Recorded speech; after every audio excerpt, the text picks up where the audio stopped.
Hey everyone, 99% of you watching aren't subscribed. Let's change that. Hit that subscribe button, and at 1,000 subscribers, we'll drop special stories just for you. The starship Aurora's wing drifted in silent orbit above the pale blue nebula of Arcanes 9, its sleek metal hull reflecting ripples of starlight. Inside, the ship was anything but silent. It was orientation day for the first-year cadets. Hundreds of recruits from dozens of species, all preparing for their first interspecies relations course. Cadet Rhea Lawson hurried down the corridor, her boots clacking softly against the polished floor. She was a head shorter than most species aboard the ship and one of the few humans in the entire program. But that never bothered her. What did bother her was that she'd woken up late and sprinted through 3 decks just to make it to class. When she arrived at the interspecies interaction chamber, the door slid open with a soft hiss. The room was enormous, shaped like a dome, illuminated by soft blue panels and holographic displays. Cadets filled the seats, whispering excitedly. The air buzzed with tension and curiosity. Rhea slipped into line beside her fellow human cadets. "Did you hear?" one whispered. "They're bringing in real Kvar today." Rhea stiffened. "You mean the Predator warriors?" "Those Kvar." The cadet nodded vigorously. "Not just warriors. Apparently a delegation. And a cub." Rhea blinked. "A cub? Here? Is that even safe?" Another cadet leaned forward, face pale. "Not for us." The Kvar were infamous across the galaxy. Towering, furred, brutally strong, fiercely honorable and quick to anger. Their combat prowess was legendary. Their temper, infamous. Even their young were considered dangerous. Rhea's stomach tightened, but she swallowed her nerves as the room dimmed. A deep vibration rumbled beneath the cadets' feet as the heavy doors on the far side of the chamber parted. Silence swept the room. From the shadows emerged 2 towering Kvar warriors, massive, broad-shouldered, covered in sleek, dark fur with glowing amber eyes. Their heavy footfalls echoed like distant thunder. Between them walked a third adult, carrying something small against its chest. The cadets collectively leaned forward. The something small growled. It was a cub, barely half the height of a human adolescent. Its fur a pattern of smoky stripes and gold. Its oversized ears twitched, and its little fangs peeked out adorably. If one ignored it, it was still fully capable of tearing through reinforced fabric. The officers didn't look pleased. In fact, a few humans seemed to be calculating emergency exits. One of the instructors cleared his throat nervously. "Cadets, today we will—" He didn't finish. The cub wriggled, twisted, and sprang out of the Kvar elder's arms. It landed neatly on the polished floor with feline grace, tail swishing in excitement. Every human froze. Every non-human froze. Even the instructors froze. But the cub did not freeze. It sniffed the air. Its ears rotated like tiny satellite dishes. Then its gaze landed on Rhea, who had, for reasons unknown even to herself, crouched slightly as if greeting a house pet back on Earth. The cub padded toward her, claws clicking soft warnings. Her breath hitched. The cadets beside her backed away as quickly as stealth would allow, leaving her exposed. "Rhea," one of them whispered urgently, "don't move. Don't move." Too late.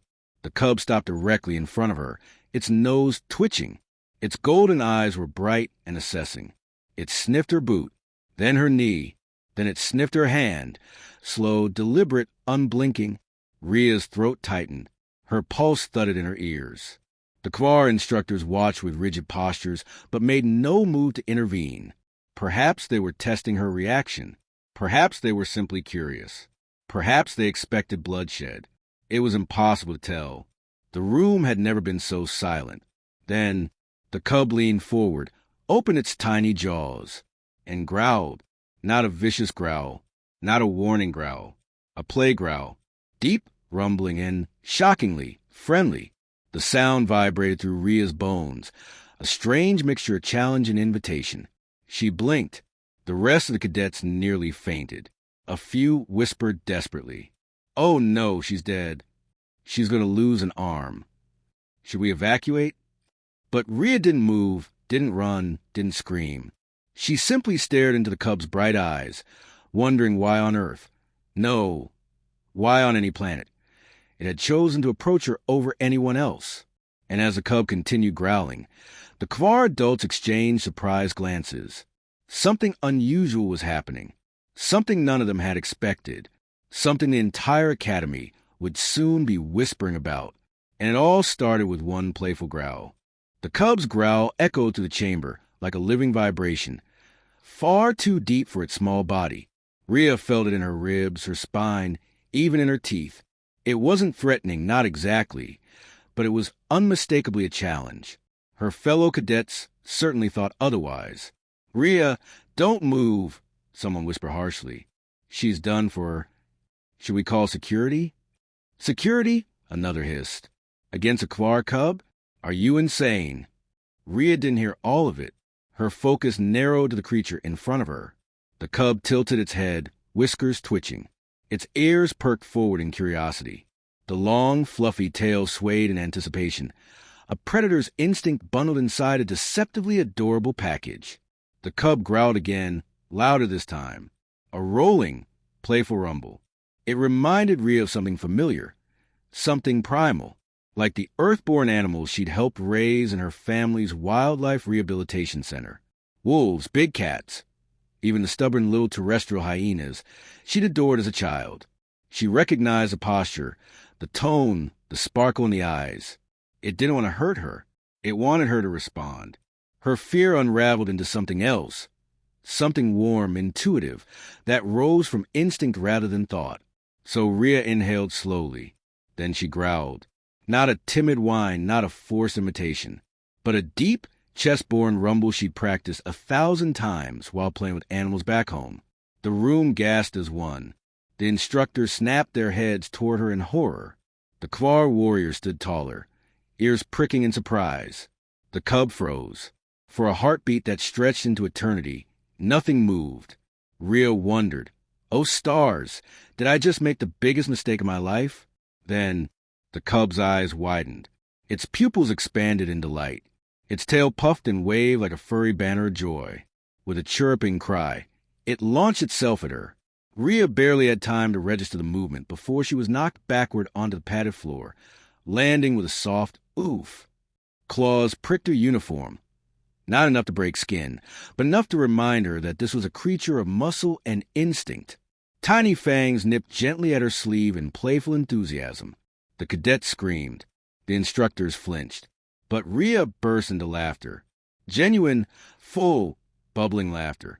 Because the cub, despite its dramatic pounce, was now rolling on her lap like an oversized kitten, its rumbling purr vibrating through her legs. It nosed her shoulder and attempted to clamber onto her chest, making happy trills as though she were its favorite new toy. Rhea scratched behind its ear almost automatically. The cub melted into a floppy, purring puddle.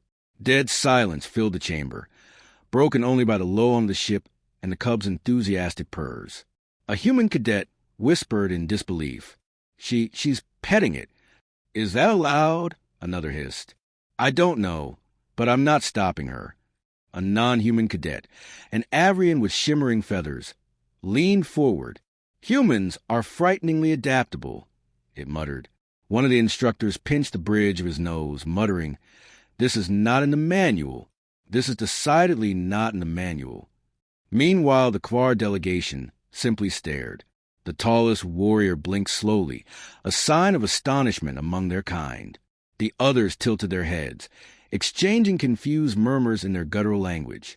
The cub showed no interest in protocol, honor, or cultural decorum.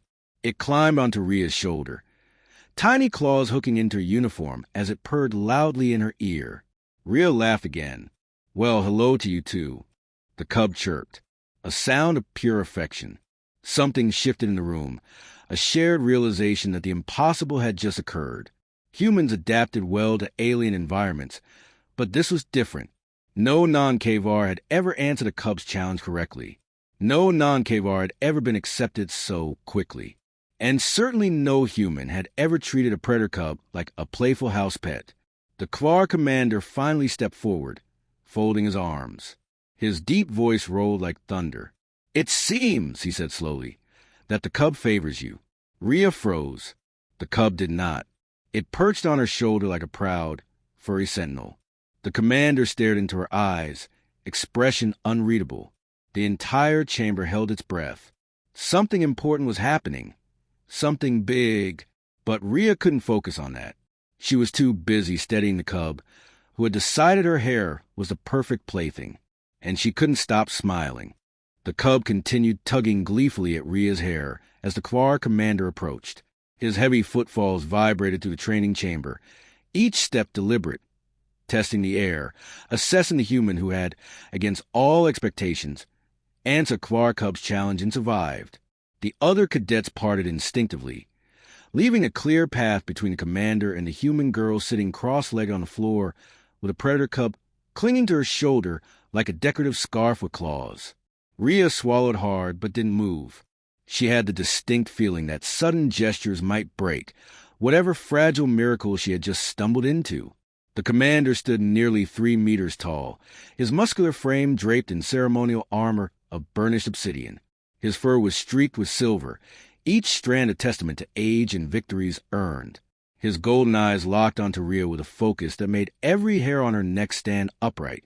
When he spoke, his voice rolled through the chamber like distant thunder. "You answered a cub's challenge." It wasn't a question. It was a declaration. Rhea nodded, heart pounding. "He growled at me. I thought he wanted me to respond." The commander bared his fangs, not in aggression, but in a gesture Rhea instinctively recognized as Quar amusement. A short, rumbling exhale followed. "Few outside our kind understand our young," he said. Even fewer remained steady when confronted. Behind him, the other Quar warriors murmured, some in disbelief, some in open fascination. One knelt to speak quietly to the others, tail swaying with interest. The cub, sensing the attention, puffed out its chest proudly and climbed higher on Rhea's shoulder, standing tall like a furry sentinel. The commander watched the display with narrowing eyes. "It seems," he said, "you've been chosen." Rhea blinked. Chosen for what? A ripple of tension passed through the observing cadets. "For kin honor," the commander explained. A title given only when a cub willingly accepts one outside its bloodline as pack-kin. Soft gasps erupted across the room. Rhea felt her stomach drop. "Pack-kin as in family?" The commander inclined his head. "In our culture, blood determines lineage. But choice," he glanced at the cub, who nuzzled Rhea's cheek with unrestrained affection, "determines loyalty," one of the human instructors sputtered. "Commander, with all due respect, this seems highly irregular." The commander silenced him with a single raised claw. "I do not speak lightly," he growled.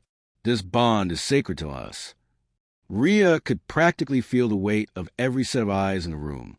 Her body wanted to shake, to tremble from the enormity of what she had accidentally stepped into. But the cub rubbed its cheek against hers, purring like a small engine, and the nervousness eased enough for her to breathe. "What does being pack-kin mean exactly?" she asked carefully. The commander studied her intently. "It means the cub sees you as one who will shape its growth, protect it, challenge it, teach it, and learn from it in return." Rhea's breath caught. "But I'm just a cadet." "Exactly," the commander said. "You grow as it will grow. You train as it will train. Your bond strengthens both your paths." He took one step closer, lowering his massive head until his golden eyes were level with her own. "You displayed courage," he rumbled. "Courage and instinct, qualities we hold above all else." Rhea opened her mouth to speak, but the cub suddenly let out a tiny, possessive growl, directed at the commander. It planted itself more firmly on her shoulder, tail curled protectively around the back of her neck. The Quar warriors all jerked in surprise. Even the commander blinked. "This is rare," he admitted. His voice softened, not with weakness, but with respect. "It claims you with certainty." Rhea exhaled shakily. "I didn't expect any of this. I just thought he wanted to play." "Play," the commander echoed, tasting the word. "Among our young, play is a foundation of trust." He straightened, towering again, his armor catching the light. "Let it be recognized throughout the academy," he announced, voice booming, "that the human Rhea Lawson is kin honor to the Quar. Let none challenge this bond." A shock wave of whispers followed. Some cadets wore awe, others wore fear. A few looked ready to faint. Rhea's cheeks flushed, heat spreading across her face as she tried to process what just happened. The cub chirped approvingly, nudging her cheek again. She couldn't help it. She laughed, breathless and overwhelmed. The commander nodded once in satisfaction. "Earned the title well, human," he said. "For our cub chooses wisely or not at all." Then he turned to leave, the rest of the Quar falling into step behind him. The cadets parted once more, giving the warriors a respectful, terrified amount of space. Rhea remained seated on the floor as the chamber slowly emptied. The cub curled affectionately around her neck. Her fellow human cadets approached cautiously. "Rhea," one whispered. "Are you okay?" Rhea exhaled a long, shaky breath. "I think," she said, touching the cub's warm fur, "I just got adopted." The cub purred loudly in agreement. The academy was vast, an enormous star-born institution orbiting a blue dwarf star, but somehow news traveled faster than light within its walls. By the following morning, every hallway, mess hall, and training arena was buzzing with the same rumor. A human growled at a Quar cub and lived. No, not just lived, she laughed. The cub chose her, chose a human. Cadet Rhea Lawson had become a legend overnight. Not that she wanted to be. She stepped into the training arena cautiously, wearing a standard-issue cadet uniform now modified by necessity, reinforced shoulder fabric. Because clinging to her shoulders like an energetic fur cape was the Quar cub. He had refused to leave her side even once since the incident. Not during sleep, not during breakfast, not during the moment she tried, unsuccessfully, to take a shower. Now he perched proudly on her shoulders, tail wrapped securely around the back of her neck, as if announcing to the universe, "Mine." Dozens of cadets and instructors watched them enter. Conversations halted mid-sentence. Someone dropped a datapad. Rhea tried to shrink into herself, but shrinking was difficult with a small predator perched on you humming happily, like a purring reactor core. "Is it safe?" whispered a first-year Avrian to her friend. "I don't know," the friend whispered back, "but it looks adorable and terrifying at the same time." Rhea sighed. She'd always hoped her academy experience would include learning diplomacy, combat, and science, not becoming a walking curiosity exhibit. Yet the cub seemed immune to her embarrassment. It sat tall, ears perked, observing the training arena with dignity far too big for its small body. When the combat instructor called for warm-ups, Rhea gently lifted the cub off her shoulders and set him on a nearby observation platform. The cub blinked at her, then at the other cadets, then back at her again. "You stay here, okay?" she whispered. The cub narrowed its eyes. "Please," she added. After a moment of consideration, the cub gave a short grunt of reluctant acceptance and curled up on the platform, tail tucked neatly over its paws like a miniature guardian sentinel. The other cadets took positions, casting nervous glances between Rhea and the cub. "Begin!" the instructor barked. Rhea moved through the drill, basic stances, strikes, defensive maneuvers. Her muscles warmed, her breath steadied. She felt almost normal again, until a low rumble came from the cub's direction. She froze mid-strike. The cub was watching her with narrowed eyes, head tilted critically. "Oh no," Rhea muttered. The Avrian next to her whispered, "Is it judging you?" Rhea didn't know whether to laugh or cry. But the cub rumbled again, a sound dripping with unimpressed disapproval. Rhea straightened, fixing her posture. The cub chirped approvingly. The instructor stared. Is it coaching you?" Rhea rubbed her forehead. Apparently. The rest of the drill proceeded with Rhea under constant, wordless evaluation from her furry overseer. Every good movement earned a chirp. Every mistake earned a pointed grunt. By the end, her entire body burned, but not as much as her pride. When the session ended, the cadets whispered among themselves. "She's being trained by a Quar cub. Is that even allowed? What if it mauls her for failing a dodge roll?" But the cub simply leapt from its platform, landing beside Rhea with perfect grace. It looked up at her with wide, expectant eyes. Rhea frowned. "Don't tell me you want to play." The cub growled. "A challenge." Rhea groaned. "Not here." The cub growled again. "That's not fair," she muttered. "You can't demand enrichment time in the middle of class." It pawed at her boot. Rhea lowered her voice. "Fine, but no tackling." The cub wiggled its hindquarters excitedly, an unmistakable pre-pound sign. "Absolutely not," Rhea warned. The cub pounced. She yelped as she toppled backward into the sand, arms flailing. The cub landed squarely atop her torso, tail fluffed in triumph.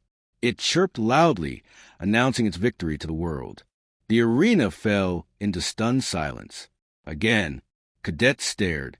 Instructors stared. One medic made the sign of their planet's luck charm, and then Rhea laughed. A bright, helpless laugh that echoed through the chamber like sunlight breaking through clouds. The cub responded with delighted roar, far too big for its tiny body, and proceeded to crawl across her chest, nosing her chin affectionately. The silence shattered. Whispered exclamations erupted around the arena. "Unbelievable. He adores her. Humans are terrifying. They can bond with anything." The cub finally settled beside her, curling its body protectively against her side. That was the moment when Commander Varkun arrived. His shadow stretched long across the training arena as he approached. The cadets scrambled into orderly lines, whispering in awe. Rhea froze mid-laugh. The commander observed her and the cub in silence for several seconds. Then he spoke. "It appears," he said, "that our cub has begun your training." Rhea blinked. "Training? I thought he was playing." "With Kvar youth," Varkun replied, "play and training are the same. Instinct must be honed from the moment it awakens." Rhea looked down at the cub, who chirped proudly and licked her wrist.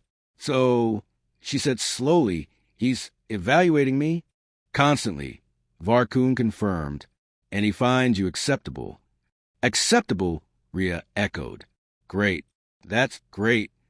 The commander's eyes softened, just barely. "You are strange, human," he said. "But sometimes strange is the mark of potential." Rhea wasn't sure whether to bow, salute, or run, so she sat there awkwardly with cub half sprawled across her lap. Varkun continued. "The cub chooses well. You will grow together, learn together." He paused. "Honor this bond, Rhea Lawson." Rhea nodded, overwhelmed yet steady. "I will." The cub let out a triumphant growl, proud of both its protector and its claim. And so the legend solidified across the academy. The day a predator cub growled at a human in play. The cadets froze in fear, but the human growled back and laughed, and in doing so, unknowingly forged a bond that would shape the future of both species.